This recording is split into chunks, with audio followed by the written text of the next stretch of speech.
Gandang-ganda ako sa mga alagang aso ni Daria. Mga chihuahua raw ang mga iyon at magagandang bantay. Kahit daw kasi maliliit ang mga iyon ay maaasahan at matatapang naman. Sabi ko nga sa kanya ay bibilhin ko na ang isa. Tutal marami naman yun. Nasa 13 yata. Pero ayaw niya. Mahal na mahal daw niya ang mga aso niya.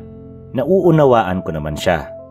Sa bahay ng mga magulang ko na umampon sa akin ay marami rin kaming alagang aso at pusa.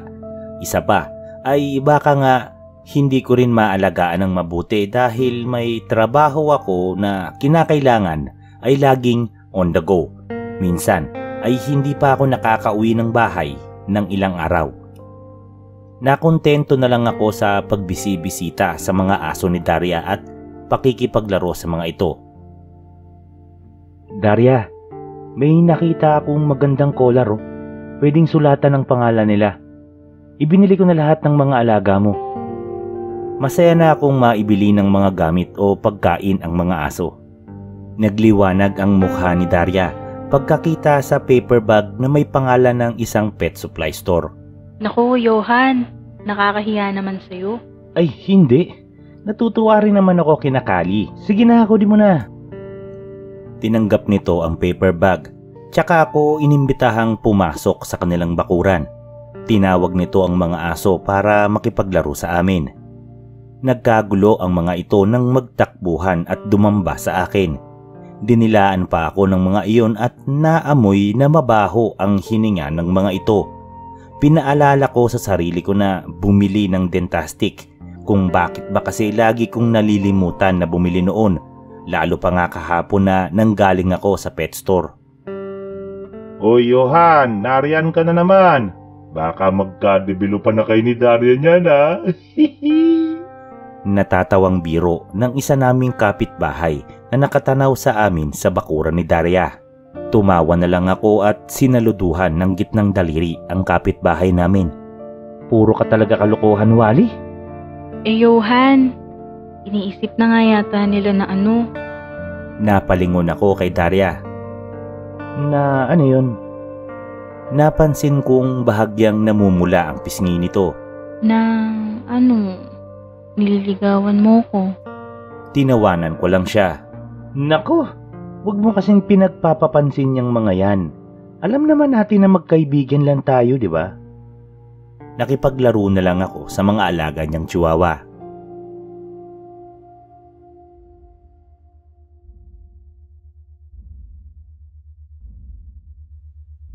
Tatlong buwan na lang at manganganak na si Jelly, ang asawa ng amo ko. Maselan ang kondisyon nito dahil nakuna na ito sa unang pagbubuntis.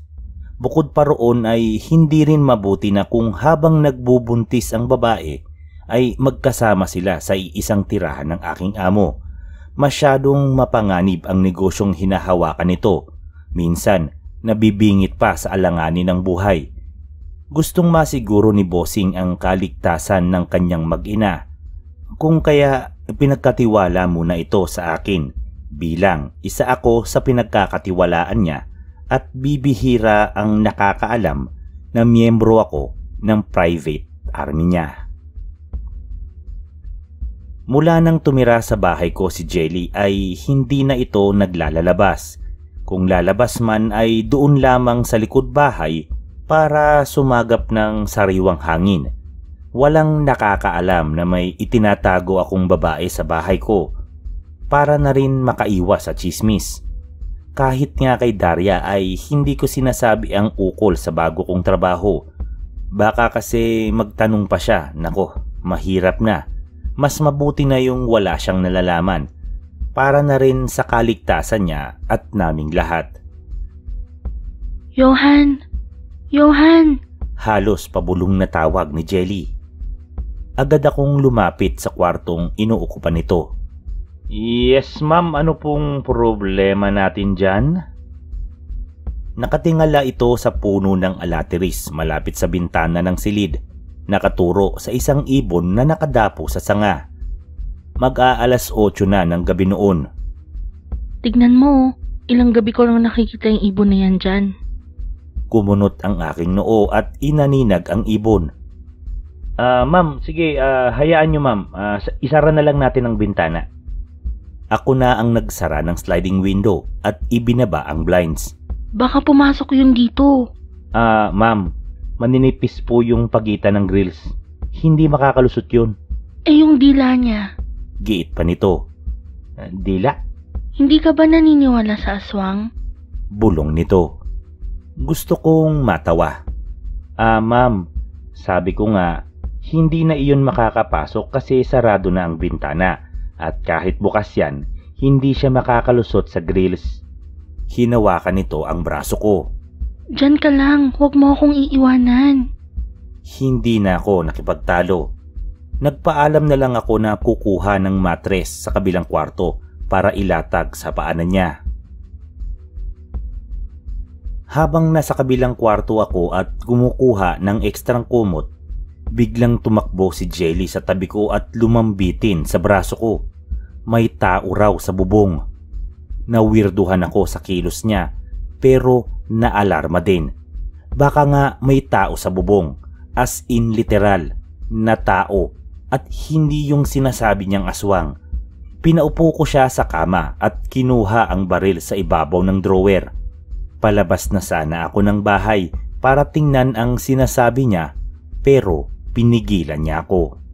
Iiwan mo ko? Ako ang puntirya nun. Oo nga naman.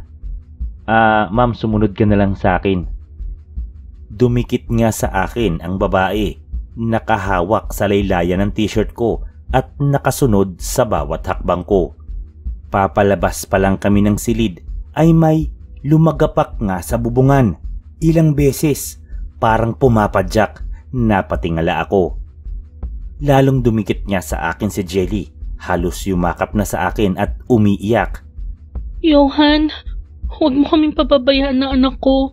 Utang na loob. Akong bahala ma'am, basta huwag kang lalayo sa akin. Ang tapang ko no, pero ang totoo, kinakabahan na rin ako dahil sa bawat hakbang namin ay tila may humahakbang din sa bubong. Lumipas ang buong magdamag na hindi ako natutulog. Binabantayan ko lang talaga si Jelly. Hindi ako kumurap at hindi ko siya iniwan ng literal. Kulang na nga lang ay tabihan ko siya sa kama. Nakatulog naman siya ng matiwasay. Pero ako ay alalang-alala dahil talagang may palakad-lakad sa bubungan. Sa tapat pa mismo ni Jelly. Ang siste, nakatingala ako at nakikipagtitigan sa kisame. Panay ang sulyap ko sa bintana. Baka kasi kung ano man yung nasa bubong, inanlalan silang. At kapag nasilo ako, dadaan sa bintana yung kung ano man yun at putang ina na leche na. Johan, pwede ka nang matulog. Pasensya na kagabi. Ani Jelly, kinaumagahan. Tumango na lang ako at nagpaalam na bibili lang ng kape. Mukhang puyat na puyat ka ha? Bati ni Daria nang magkasabay kaming bumili sa tindahan. Ngumiti lang ako at hindi na nagkomento pa. Nanlalalim ang mga mata mo. Ayos ka lang ba? Tanong pa nito. Sinindihan ko ang biniling sigarilyo. Ayos lang. Sanay naman ako sa puyatan. Kahit naman ikaw, Daria, nanlalalim ang mga mata mo. Kayong dalawa yata ni Johan na nagpuyatan kagabi. Sus! Tukso ni Aling Loling na may-ari ng tindahan. Nakantsawan patuloy kami. Napatingin ako kay Daria at napansin kong mukhang napuyat din siya. Hindi na lang ako kumibo at umuwi na. Baka kasi napapano na si Jelly. Pero sinabayan ako ng babae sa pag-uwi. Tanong ito ng tanong kung ano raw ang pinagkakaabalahan ko, kung bakit ilang araw na akong hindi lumalabas at kung ano-ano pa. Sinabi ko na lang na may ipinapatapos na importante ang amo ko. Unang mararating ang bahay ni Daria. Napalingon ako sa bahay niya nang magkagulo ang kanyang mga alagang aso. Napangiti na lang ako.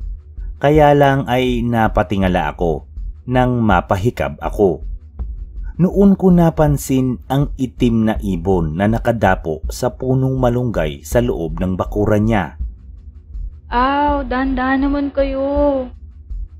Muli akong napalingon kay Daria nang dumaing siya. May sugat pala siya sa may kamay. Pero namalikmata yata ako dahil nang dilaan iyon ng isa niyang aso ay nawala naman.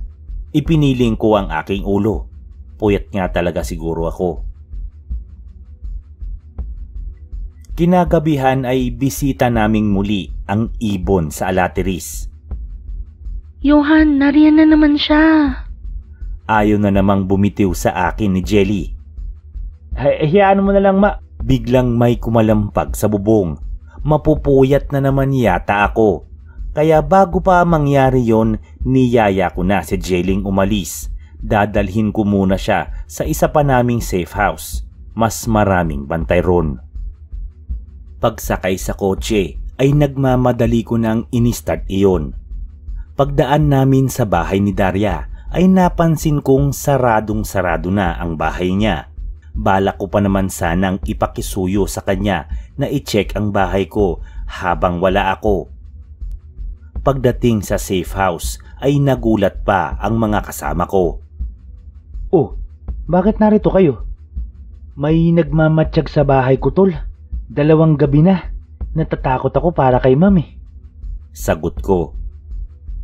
Johan, nariyan siya. Napatakbo ako pabalik sa silid ni Jelly dahil sa sigaw niya. Ano yun, ma'am? Nakasiksik siya sa sulok ng kama at nakaturo sa bintana. Lumapit ako roon at napaatras ako uli nang makita ang ibon na nakadapo sa poste ng ilaw sa kabilang kalye at nakatanaw sa amin. Anong nangyayari? Pumasok na si Rodney, isa sa mga kasamahan ko. Bantayan mo si Ma'am Jelly, huwag kang pipikit. Sabi ko sabay labas. Pinapasok ko pa sa kwarto ni Jelly ang isa pang bantay. Nagsama naman ako ng 2 pa para tingnan ang ibon sa labas. Johan, ano bang nangyayari? Tanong ni Luis. Kagabi pa ako hindi pinapatulog ni Mami. Dahil sa ibon na yan, oh. Itinuro ko ang poste na dinadapuan ng ibon. Aswang siya ng aswang. May kumakalampag sa bubungan. Ayokong maniwala na aswang yon. Ang iniisip ko baka may padala ang kalaban na nagtatangka sa buhay ni Ma'am. Nagtawanan ang mga kasama ko. Pero nawala ang tawanan nang sumigaw si Jelly at nagkaroon ng sunod-sunod na putok. Napabalik kami sa loob. Sa kisame ay may nakalawit na tila sinulid sa bandang kama sa tapat ni Jelly, habang si Rodney naman ay binabaril ang kung ano o sino mang nasa bubungan. Tumakbo kami palabas ni Luis at umakyat sa bubong. At doon ay nakita namin ang isang babaeng nakatuwad sa bubungan. Buhaghag ang buhok at napakapayat. Mahahaba ang mga braso at binti noon. Hoy! Sigaw ko habang pinapuputokan namin ng sunod-sunod. Lumundag iyon ng pagkataas at naglaho. Pero sigurado akong tinamaan namin iyon sa tagiliran. Napamura si Luis. Pare, inaaswang nga si Ma'am. Bumaba kami at binalikan sina Jelly. Iyak ito ng iyak habang pilit pinapayapa ni Rodney at pinaiinom ng tubig. Tinanong ko sila kung ano ang nangyari. Saglit daw na lumabas sina Rodney dahil may kumalampag sa likuran. Nang maiwang mapag-isa si Jelly ay tsaka naman daw lumawit ang sinulid sa tapat nito. Gumagalaw-galaw na tila may hinahanap. Nagsisisigaw na si Jelly na agad namang nirespondihan ni Rodney. Sabi ko na sa'yo, Johan. Umiiyak na wika ng babae. Aswang nga iyon, aswang! Hindi na lang ako kumibo. Ayoko nang takutin pa siya. Ang mahalaga ay nakumpirma namin ni Luis na totoo nga ang sinasabi niya. Magdamag na naman akong hindi nakatulog dahil sa pagbabantay. Pero hindi na ako nag-iisa ng mga panahon na iyon. Sama-sama kaming nagpuyat ni na Luis, Rodney at Aaron. Pagsapit ng umaga ay hindi pa rin kami nakatulog ng maayos. Dumating kasi ang asawa ni Ma'am Jelly na si Sir Orly. Ikwinento namin sa kanya ang nangyari. Hindi pa sana ito maniniwala kung hindi pa mismo sa asawa nito nanggaling.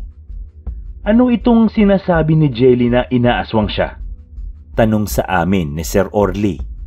Itinuro ako ni na Luis. Ito sir, si Johan, dumating kagabi, may nagmabatsyag daw sa kanila ni ma'am, aswang pala. Bumaling sa akin si Sir Orly. Ano? May aswang sa lugar ninyo? Sir, hindi ko alam. First time ko kasing nakainkwentro ng ganon. Baka nakurso na daan si ma'am kasi, buntis. Sabi ko habang hinahaplos ang batok. Huminga ito ng malalim. Halata ang inis. Napatay nyo naman ba? Nagkatinginan kami ni Luis. Sir, tinamaan namin sa tagiliran. Pues, bumalik ka ron sa inyo. Tingnan mo kung sino sa mga kapitbahay mo ang may tama ng baril sa tagiliran. Utos nito. Hindi na lang ako umimik. Pero ikinonsidera ko ang sinasabi niya. Maaari nga kasing isa sa mga kapitbahay ko ang umaaswang kay Jelly. Doon lang naman kasi nagsimula ang lahat. Ay, visit. Kahit antok na ay pinilit kong bumalik sa lugar namin upang lihim na magmatsyag kung mayroon ngang nabaril sa mga taga roon.